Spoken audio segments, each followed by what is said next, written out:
right. Excellent. I think we're ready to get started here. So again, for those of you that are just joining, feel free to participate in my presentation using your mobile device. You're not going to download anything. There's no app store to go to. Simply go to c3ping.com on your phone. You can use any browser and type in 5008 when it prompts you to, and you will become a willing participant in my presentation. And also, we're going to play a little game at the end as well. So hopefully we'll have a little fun with this, a little presentation about training the next generation. When we sent out the advertisement for this webinar, it was focusing on the millennials, and it basically is. But I want to discuss not just the millennials, the millennial generation, and how they differ from so-called traditional training. I want to avoid any kind of real stereotyping, and I think that's the danger when we start talking about the younger generation.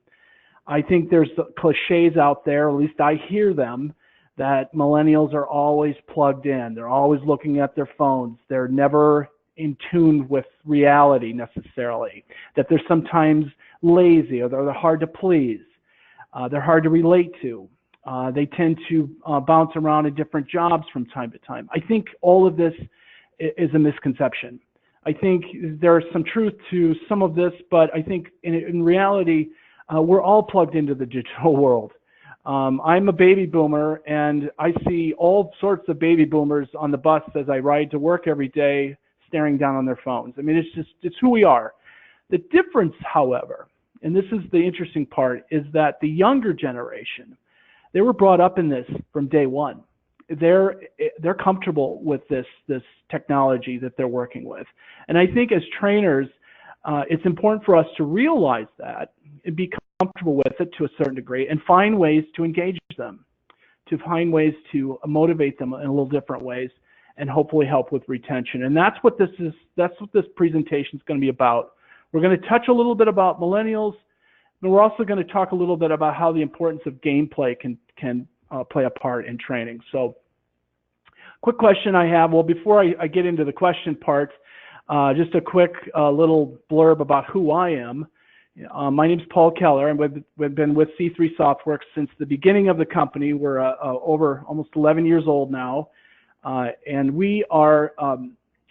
I particularly work with trainers in the use of games. I have been for almost 20 years, helping them strategize, helping them execute gameplay, back before gamification was even a word.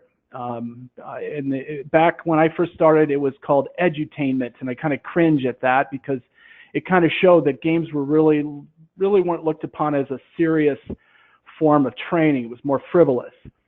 That is completely gone. It has been gone for years now, and the trainers are realizing that gameplay is a crucial part of training one way or the other. And there's lots of ways to look at it, but in essence, I've kind of seen the industry change on the dime, really, quite dramatically over the years. If you're not familiar with who we are, C3 SoftWorks, this is just a quick little commercial here about our company. Again, we've been around for over 10 years. We are a software company that provides game and quiz templates so you can put your own content into a game and create something within minutes. So if you're looking for fast, easy to use kind of a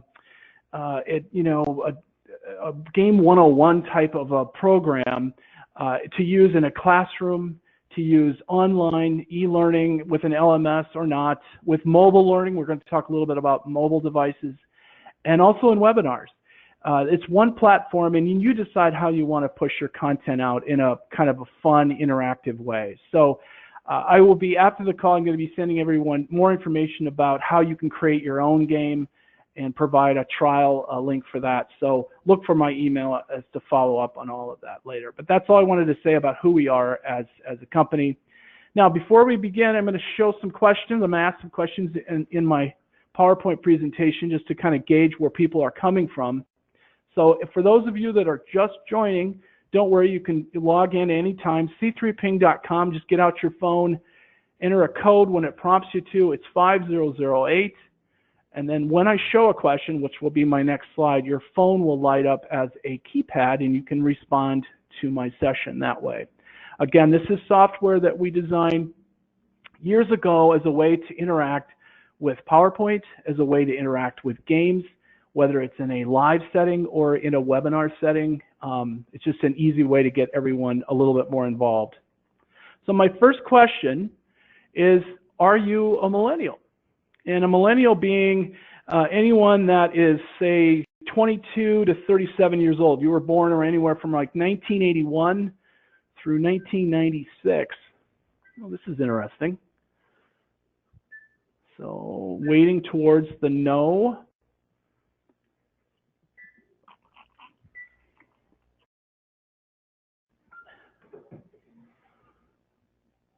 This is very interesting. I was kind of expecting a little bit more towards the yes column. And again, for those of you that want to participate, just use that blue box down below, get out your phone, and then go to c3ping.com. And you can enter 5008 when it prompts you to. All right, we're going to go ahead and end the polling. Thank you. So most of you are not millennials. This will be good. This will be a good, hopefully open up some ideas and discussion about this. Millennial speak. There's a lot of millennial slang out there that I've realized over the last few years. You guys know what the word ratchet means? To be out of sorts, angry, uptight, lost, good with tools. Ratchet.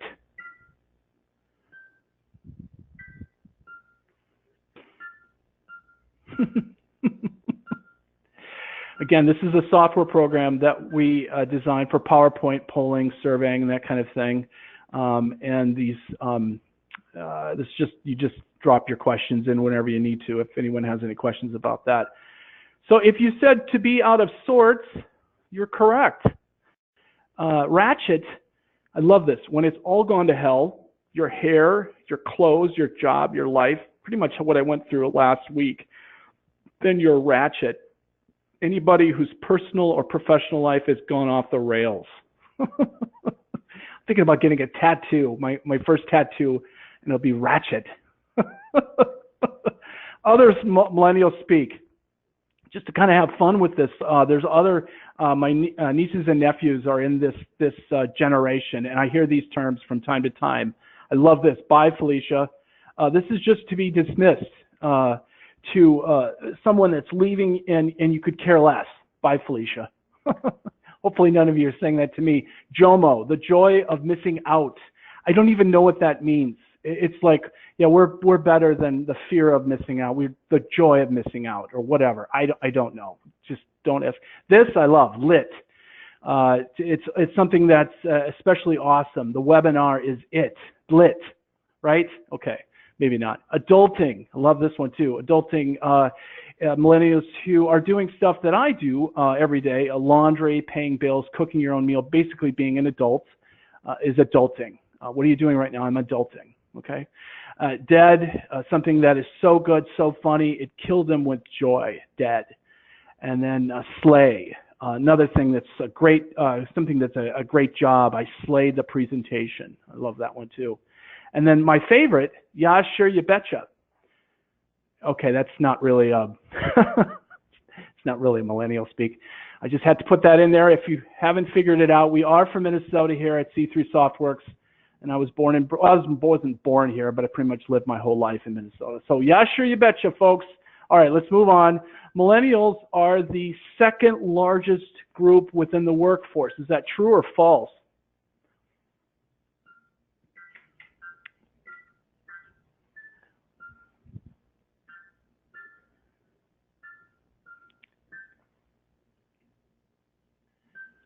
Second largest workforce in the U.S., actually in the world.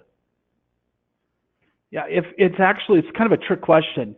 It's false. We're the number one, actually. Millennials, according to Pew Research, millennials became the largest generation in 2016. In fact, 1 out of 3 Americans are in this workforce now. So quite astonishing. The baby boomers keep dropping away, like myself, year after year. I'm not dropping away, don't worry, but you get the point. All right, so enough of that. It kind of is just a background of kind of the history of millennials or what have you. But how do we make them happy? How do we connect with this generation? And I think, you know, after I've talked to enough trainers and the research that I said, the key thing that I hear is that they need ample feedback.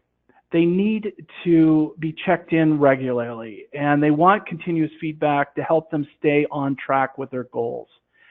The training managers I talk to, they address their problems as they arise, and then this shows that millennials, that they're invested in them, right? They're in tune with them.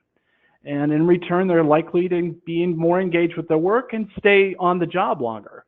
So that's really, I think, the crucial part of that is check-in, feedback, and that kind of thing. And I think that's where we're actually going to play a game here in just a minute. I'm going to kind of illustrate that. Millennials are going to come from a world where things they do are graded, right? Everything is public. Even from when their early times in school to social media, they're using direct measurement for their successes. One of the things that I found interesting over the last few years is talking with trainees. They would, coming from college, they would tell me that they would have to go to the bookstore and they would purchase, it's mandatory, they would purchase wireless keypad devices, clickers, and they would use those to interact with the instructor, the lecturer. Now, when I was going to college, none of that was around. It was just you sit and took notes. And now they're doing this more through the laptop. They're interacting with the presenter and feeding them answers, and they're seeing those in real time. So this is the world they're coming from. So it's important for trainers to keep that in mind. It's how are we engaging them? How are we offering feedback, the kinds of training that we're doing? So a couple of things that I want to illustrate a little bit about connecting with millennials, the kind of training that will connect with them. We need to make our content somewhat brief and beautiful. It's not easy to do sometimes. I'm going to touch on these in just a second. We need to keep it agile. We need to keep it instant and intelligent. This is where the mobile devices come in. Collaborative and communal. I think this is my most favorite illustration here about working in the younger generation. Relevant and reliable. I mean, that kind of plays up to all of us. We want to stay relevant. All right, so brief and beautiful, and I don't think, you know, quite frankly, I don't think it's new to us, but the attention span for the learner has always been short. Again, 20 years ago when I started working with games and training, that was the whole purpose of using games, is to help with attention span. But now more than ever, it's even more demanding. And it used to be, you know, 1 to 2 minutes you drop away. Now it's within a few seconds you start to drop away. You become distracted. So whatever kind of technology you're using in your training, it's got to be concise. Keep it professional. Just offering up badges and leaderboards and that kind of fluff stuff isn't enough. The training has to speak to them personally. I think that's key. Now, with training, delivering content is now done just about everywhere. When I walk the aisles at trade shows and whatnot, I am working with vendors and talking with trainers who are looking to do more mobile learning, and quite frankly, it's still in its infancy. They're starting to talk about it, but it's not quite there yet. But AI and virtual and augmented, all of that's in the mix now. But I think with millennials, this is, again, the first generation to not just grow up with this technology, but they're embracing it and they're taking advantage of it, not just to have fun with it, but to actually connect with people anytime, anywhere, you name it.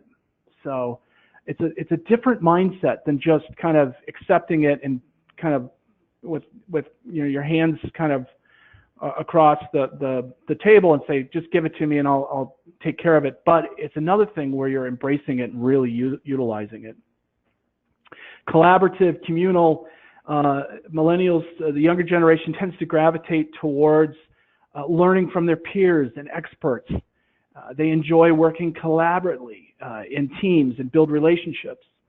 And millennials are also comfortable with friendly competition. And that's where games are going to come into play. There's just a huge connection with gameplay and the younger generation. All right, quick question related to gamification. What is that? What does that word mean to you? Is it a curriculum design term? Is it a task that uses a game mechanic? Is it online badges and leaderboards, or all of the above? What does that mean to you?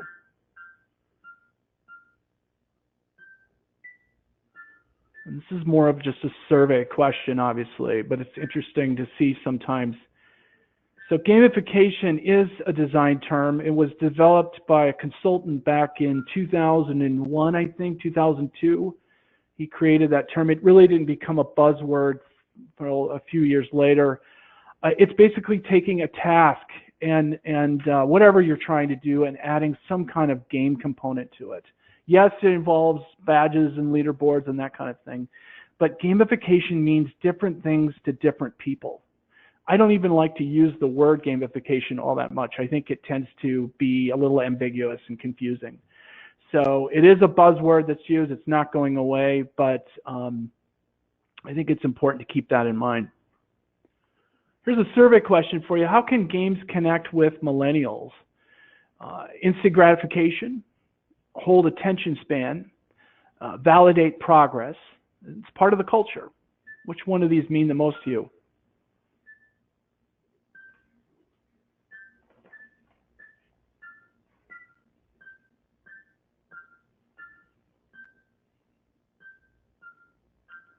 Interesting.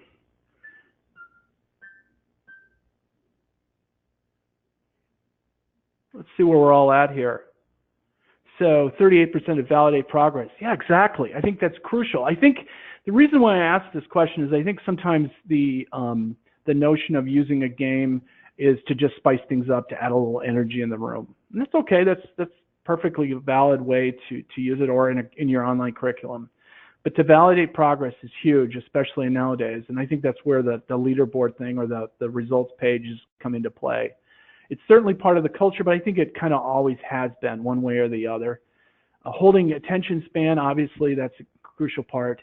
Instant gratification, though, this is a thing with millennials. Again, as I mentioned before, they're used to knowing where they're at all times. They're checking in through some kind of device or what have you. So that is prevalent in whatever they're trying to do.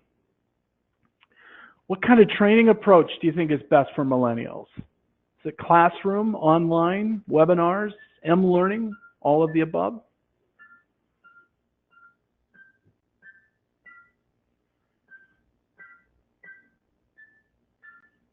I think I see where it's leading. Most of you are saying all of the above, and that's kind of the answer I was leading for. You know, again, years ago, I can remember, yeah, classroom participation was going away. It was all LMS. It was all online. Well, guess what? Classrooms never faded away. Webinar sessions are still, they got to have them, you know, the travel expenses and everything else. I think virtual training is very challenging, although I think it's getting a little bit easier with the technology out there. M-learning, again, in its infancy stage, but it's still growing more and more. So all of these work in the millennial mindset. Again, I'm just trying to avoid the stereotype that, oh yeah, they're only going to be looking at their phones. It's just not the case. They like that classroom participation. They like the working with one another to win, to compete, and that kind of thing, and to see where everyone's at. So to kind of wrap this up, it's important to keep in mind that millennials are not just one size fits all, and they can be a bit elusive, yes. A lot of the millennials I talk to, they don't even like the word millennials. It's passe or whatever, it's cliche. So keep the training content so it's consumed quickly, lots of different ways to do that. And then also it needs to speak directly to the person. It needs to be important to them. They need to know why they're learning this stuff. It's just not consuming it for consumption's sake, but why are we learning this? What's the point of it all? And that's something that's rather new in the last few years. All right, so what we're going to do here is we're going to play a game here in just a minute using the same mobile device, same set. So don't close your phones yet. I just want to touch a little bit about the game aspects to share a few things that that I've kind of taken over my last 20 years working with trainers. Obviously, we all know that games encourage interactivity. There's something emotionally happening to us when we're in competition. More so in a classroom, but also online. We're being asked to compete a little bit, whether it's against somebody or against the computer, against something else. It's going to help with attention span. It's just known to help. It's fact. It's not research out there shows that it spikes, and it's going to help with assessment. So let's talk a little briefly about some of the key reasons why games are crucial to training. They're going to be fun with a purpose. I'm going to explain all of these briefly. They're going to provide feedback. They're going to help us practice. They're going to help motivate the learners instantly. They're going to allow us to fail, and they're going to accelerate the learning process. So let's quickly go over these. Now, games, the gamification thing, it's not just a buzzword anymore. Games are a perfect way to chunk the content into bite-sized sections, keeping it consumable, right? Keeping the learner engaged. The focus is always about your content, always about learning and offering feedback. So yes, there's a fun element to it. Yes, there's energy in the room, but don't ever forget that the game has to have real purpose to it. And again, this is not just for millennials, but also for everyone. Games are crucial with feedback. As I mentioned earlier, millennials love to see where they stand. They're not intimidated by this. They seek it. With the right supportive feedback, the trainer or the trainee can come away with great learning opportunities. The trainer also instantly sees where the knowledge gaps are. So when I show you a game here in a few minutes, you're going to see where everyone's at in the room. We can work with that. We can make corrective measures if we needed to, even though I'm not going to be doing that. Games are going to allow people to practice, to apply what they've learned. The game allows participants to work out everyday challenges, and then when the session's done, there should be some kind of a debrief, right? Work with the class or the students as to how they did and just, kind of an analysis. It's the instructor's role to spur this conversation and encourage the debate.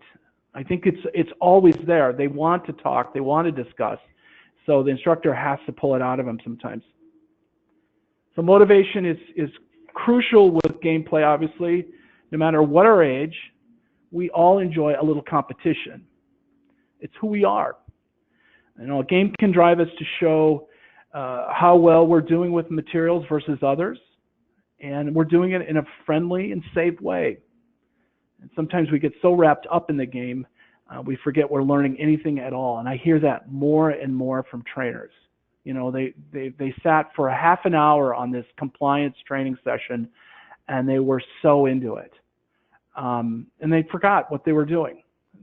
I've heard that for decades. So it's huge. Non-threatening, obviously, it allows us. Don't be afraid to use a game in a newer session, something that's challenging, something that's dry or difficult. And the reason is it allows people to practice and fail. And it's through failure that we learn. It's what we do, right? We practice and we fail, or we get a few questions wrong. It allows trainees to work with them, or trainers to work with them that way. It's just part of the game.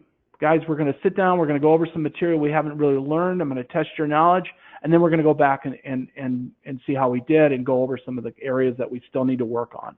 So games are perfect for that. It's not just about reviewing material that they should know, but maybe previewing material that they don't know. And I'm not going to bore you with all the other information out there, but it's just reams of information that games are going to help accelerate the learning process. It's just there. It's out there. They allow you to take your material, compress it, and then deliver it in shorter time periods, working with that attention span. All right. And obviously, visual, auditory, kinesthetic, we all learn different ways. Accelerating the learning process, that's what's going to help with gameplay as well. It's going to work with different learners, different ways we learned. All right, let's play. Enough of the slides here. Let's actually play one of our games here. I'm going to split you guys up into two teams here. Let me go online here. And just 1 second here. It just takes a second to load. There we go.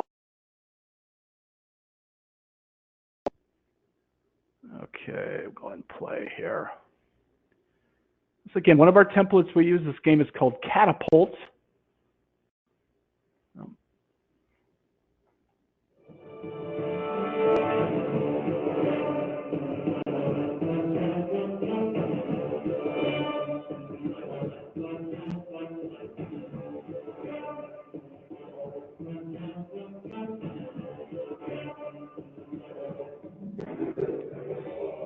Okay, on the Game of Thrones theme that's coming out this week.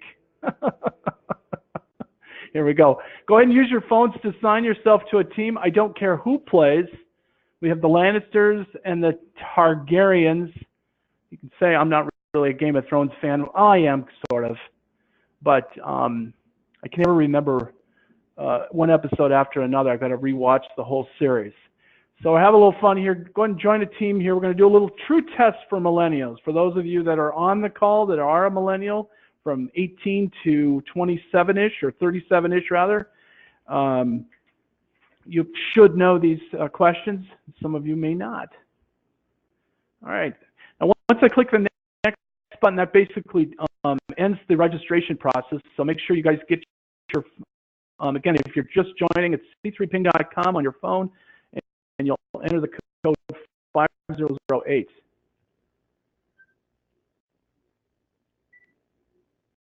Good. I'm going to go, I'll count down here to 5, 4, 3, 2, 1, and that's it. We have the Targaryens, the blue team, and the Lannisters, the red team. It's only a 5-question game, guys, so get ready to play. When you see the question appear on the screen, you can go ahead and vote in your answer. So we'll go ahead and click the next button. It's worth 100 points.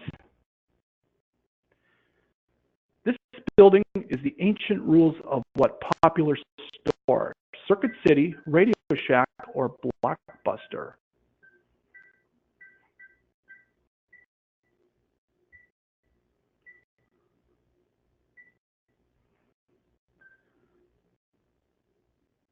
Answers are in. Great. Now, as we talked a little bit about feedback, right? You're in the classroom, you're on a webinar, and you've got everyone to respond to your question. Now, what do you do? Well, one of the things you can do is click this next button, and you'll instantly get a percentage of where everyone's at in the room. So we know everyone's on the same page instantly. Now, in a lot of cases, this is a fairly easy question, because most of you are not millennials, get your movies. It was the place, really the only place you get your movies for the longest time. So yeah, Blockbuster is correct. So we work with that a little bit. And then of course you can also use screens in the software, summary screens. Of course it was Netflix, Redbox, and On Demand that kind of shoved them out the door here. So a little bit of information. It helps elaborate on your information. Is going to come into play to see where everyone's at in the room. Let's go on. A little animation here to reflect the score.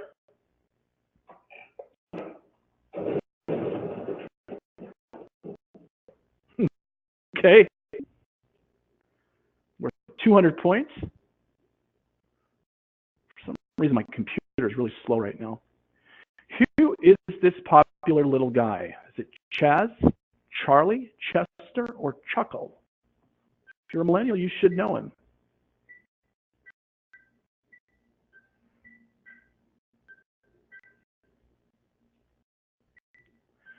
When you play in these games, there's timers involved. They're really just keeping the game moving along. This is not crucial to gameplay. You just want to keep it timely. You want to keep the game moving along so it doesn't get bogged down. Sometimes people will take a little longer to answer. The other way you can play these games is to let them shout out the answers and play a ring-and style game.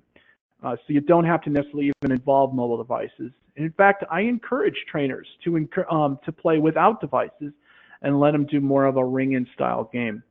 The advantage is this format obviously allows you to use it in a webinar, and it also allows you to let everyone play. You can monitor any knowledge gaps or anything like that. Let's see where we're at. Is it Chuckle? Let's see. Yeah, good job. It's not an easy question, especially if you didn't grow up in that era. Millions of millennials grew up watching the Rugrats playing in the pen with their friends. They watched them going through their journeys in make-believe land and made people believe that anything is possible. It's not impossible, but possible. Targaryens. All right. Let's see where we're at. Uh-oh. Okay, Knights just came out and flung some arrows here. 193 to 157. Next question. We're 300 points. Little informational screen here. This scary little monstrosity was super popular, was a super popular toy in the 90s. While some remained graciously static and unmoving, others would tiptoe around their perimeter when wound up, making them even more atrocious. What is this little creature? Lord Tots, Gerby, Sam, or Furby? See what you're gonna come out of this after this session?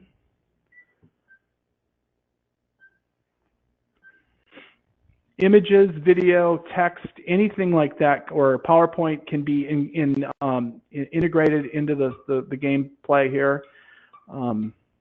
Right now I'm just using basic images. You don't have to do any formatting or anything like that. See where we're at. 90% said Furby. You are correct. Good job. Okay. All right, it's pretty close. Uh-oh. Okay. Well, second to the last question here. Question 4 out of 5 worth 400 points. What does this famous TV dog want? Pizza Hut, Ford truck, iPad, Taco Bell? This is more of a 90s kind of thing. If you're familiar with that commercial, see where we're at. Yes, it was Taco Bell. You guys remember the catchphrase, Yo quiero Taco Bell, I want a Taco Bell. This actually took some flack over the years. It was kind of stereotyping the Spanish population, Mexicans. But anyways, very successful campaign back in the 2000s. All right, tied up here on that last question. Let's go. Last question, 850 to 83. It's anybody's game here, and we'll see what happens in this battle. 500 points. Final question. What does the slang phrase spilling the tea mean? Driving reckless, ignoring something salacious, realizing you've made an error, making a mess of things. This is one of those millennial terms, spilling the tea. Driving reckless, ignoring something salacious, realizing you've made an error, making a mess of things.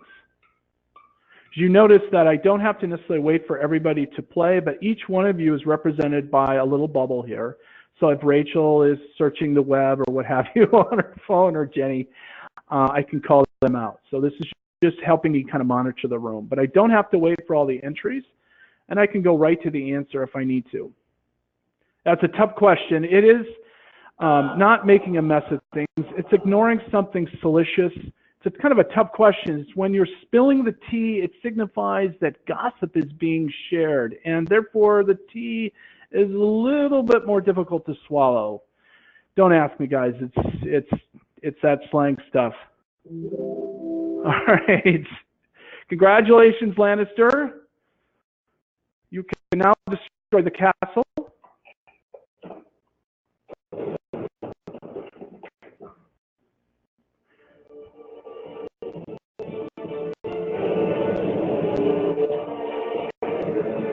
All right. So this is an example of our Catapult game. Again, everything on this game board is customizable. So your logo, your information, all of it, even these characters obviously can be changed out. You can put pretty much anything you want in there. Now I'm going to go ahead and leave this up for questions now. I hope you guys had some fun with that. Give you a little idea of how you can use a game in a webinar setting, but again, you can use it in a classroom setting as well. If anyone has any questions, before you bounce, another slang term here for millennial speak, let me know if you have any questions. You're also willing to send me an email if you'd like. You can contact me at any time through email or call me. And then also on our website, you can get access to our demos, our links to our games. Shauna had a question. Is there such a thing as too many games in a classroom?